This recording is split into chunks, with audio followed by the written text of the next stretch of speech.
Red. Red for all that can be seen below and above. The neo-human, freshly awakened from their machine cradle, wanders from the unlit underground to the surface. Their synthetic eyes met with a vista of warped crimson structures casted under a harsh red sky, gently undulating into repeating patterns to a light wind. They know nothing of what they are, nor what world they have been born into. But their curiosity acts as the drive to survive this hellscape and understand their existence.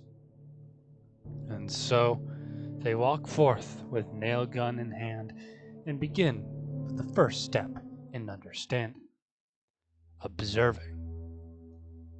The region they have awoken in is the Jagruin Valleys, a bundle of man-made mountains highly elevated over the surrounding landscape, utterly wrecked by bombardments long ago. Jagged concrete megastructures, blown and cracked in twain, create deep gorges and dramatic elevation. And due to its past of high bombings, the valleys face frequent heavy scarlet dust falls that, over time, have stained the entire region red, the once normal concrete turning into the warped blood concrete. Its quietude and loneliness are felt, and for the most part, the neo-human is left alone with their thoughts as they take in the ruin around them. But that does not mean the valleys are empty. It has its share of denizens, most of which are indifferent to the neo-human. A rarity post-folly, found along the cliffs and wandering the secluded valleys just as they. The most common and least harmful of the batch being the mikba, rodent-like ruins creatures that scrape out or find holes along the steep concrete cliffs to make their dens in with their mates, scouring for any sorts of scant food the region offers. Meat makes up much of their diet, eating Yelenos eggs, black-tailed geckos, and, curiously, the pups of rival mikbas, feeding themselves and their families the children of their neighbors. And so, mikbas mate for life and breed constantly, raising dozens of pups at a time, which are mostly eaten by other mikba families. But those that survive grow and quickly leave their dens to start their own, repeating the cycle. They kill by thrusting their long, sharp-tipped tongues at prey, impaling and then retracting it back into their mouths, where they are then chewed and stored. Alternatively, it can be used to fight rivals and defend themselves from predators, poking nasty holes into flesh as they then expertly crawl and hop along the cliff faces to escape. These critters manage to keep themselves from being stained due to their ability to sense the coming of scarlet dust falls, holding up until it passes, as well as practicing grooming with their mates and pups, keeping their families clean of the red as best they can. As the neo-human ventures through the bases of the region's deep gorges, they eventually come across a rather strange-looking ruins creature along the sides of the megastructures, slowly ascending or descending its faces, sometimes with a small group. That being the cliff Yelenos, cephalopod-like ruins creatures that effortlessly scale the steep cliffs with their barbed tentacle limbs, each ending in a hand structure that grips into the waxy concrete without damaging it. They skim the blood concrete surface as they go for any sort of food, which includes mikbas which get too close, or even mineral-laden blood concrete deposits, which are not too uncommon due to the bombings cracking open the megastructures. But their lifestyle of always skimming blood concrete will eventually stain them. That combined with their unwillingness to hole up during a scarlet dustfall, turning their rubbery flesh a dirty red. branded with its prints like the earth and sky. A stained variant is slightly larger and has a shifted temper, from passiveness to mad aggression to anything it sees, including its own kind. The red itself will not kill the Glyphulinos, but it will lead to a violent future, ending in its death by a younger, yet also stained, member of its species. Continuing forth, and just barely charting a small portion of these gorges and concrete mountains, its vastness is truly felt in the neo-human, as well as the solitude that comes with it. The creatures it has seen are living despite the hellscape they dwell in, even if it is brutal and ends in vicious death. The neo-human merely wanders, knowing not where to go nor why it even exists, this unsightly blend of flesh and metal that it is. But as it wanders on, it encounters another who wanders, one of pure metal, holding within a glass dome a most grim luggage. A true machine, and one of several of its kind, called the Relic Bearers. Created mostly with scrappy purple metal, each of its pieces intricately engraved with strange symbols.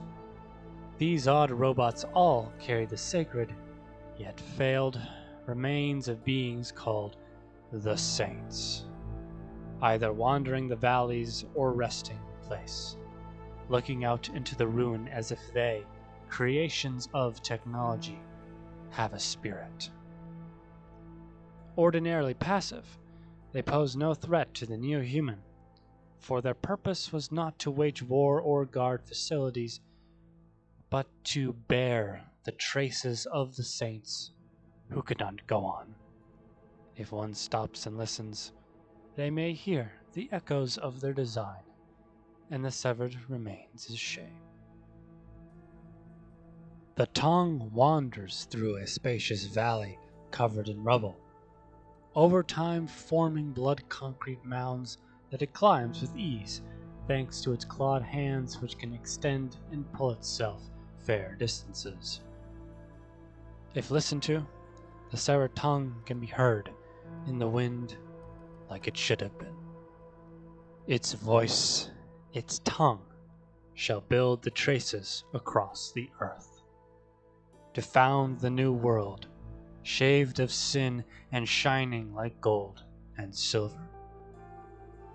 If only it could form the words of the scripts it was born to recite, but upon seeing the ruin, it could not hope to summon its voice.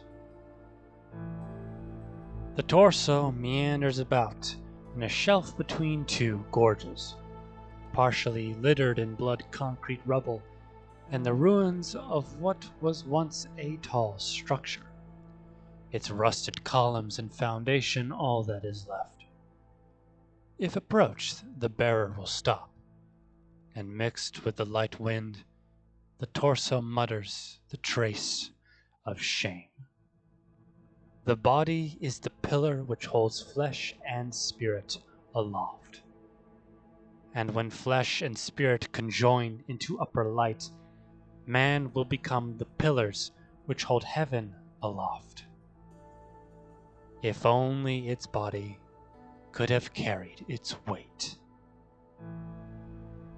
The eye wanders along the slopes of a tilted megastructure, scaling the concrete hills and periodically stopping to stare up at the sky, clearly in thought despite its lack of soul.